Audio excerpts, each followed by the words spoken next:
Hello बच्चों, चलिए प्रश्न को पढ़ते हैं। किण्वक अर्थात एंजाइम्स को जैव उत्प्रेरक क्यों कहा जाता है? इसके दो महत्वपूर्ण लक्षण लिखिए। इस प्रश्न में हमें किण्वक अर्थात एंजाइम को जैव उत्प्रेरक क्यों कहा जाता है, साथ ही साथ इसके दो महत्वपूर्ण लक्षण लिखने हैं। तो आइए देखते हैं।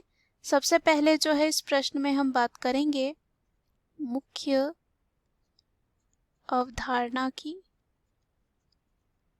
मुख्य अवधारणा इस प्रश्न में हमारे हो जाएगा एंजाइम।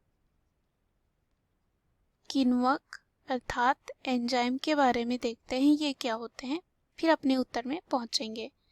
एंजाइम जो होते हैं उच्च अनुभार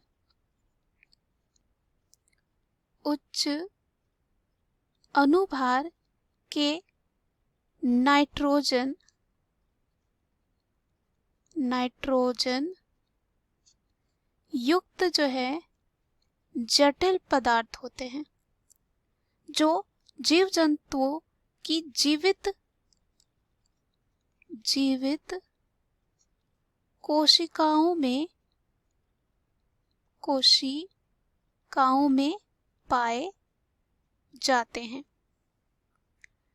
उसके बाद जो एंजाइम होते हैं प्रोटीन के बने हुए होते हैं। किसके बने हुए होते हैं? प्रोटीन के बने हुए होते हैं।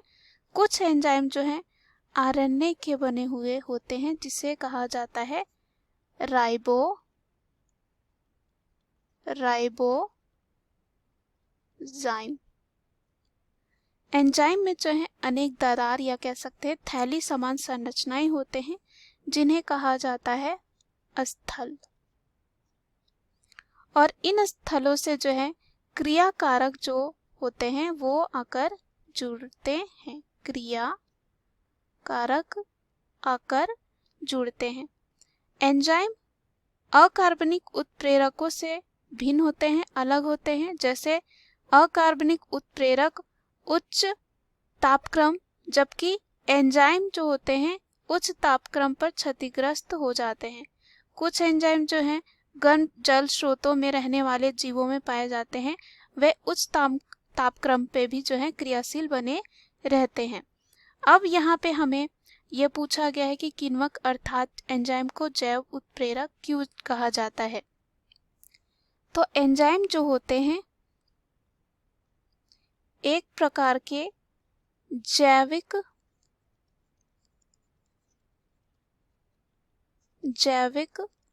उत्प्रेरक होते हैं जो जैव रासायनिक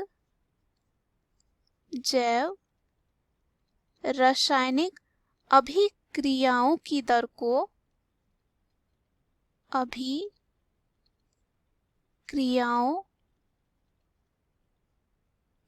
को जो है बढ़ा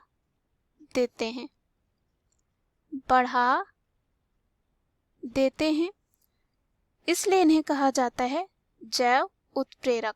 प्रोटीन प्रकृति के ये जो हैं एक कार्बनिक पदार्थ होते हैं जो जीवित कोशिकाओं में उत्प्रेरक का कार्य करते हैं, एंजाइम कहलाते हैं।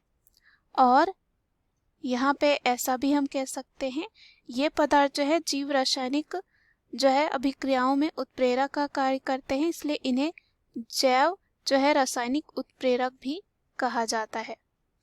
अब यहाँ पे दूसरे प्रश्न की बात करें जो पूछा गया है, दो महत्वपूर्ण लक्षण की बात। दो महत्वपूर्ण लक्षण की बात करते हैं। तो दो महत्वपूर्ण लक्षण क्या हैं ये देखते हैं। तो एंजाइम जो होते हैं जीवित कोशिकाओं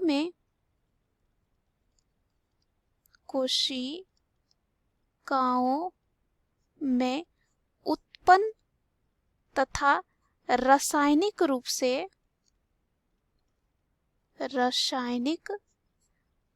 से प्रोटीन होते हैं।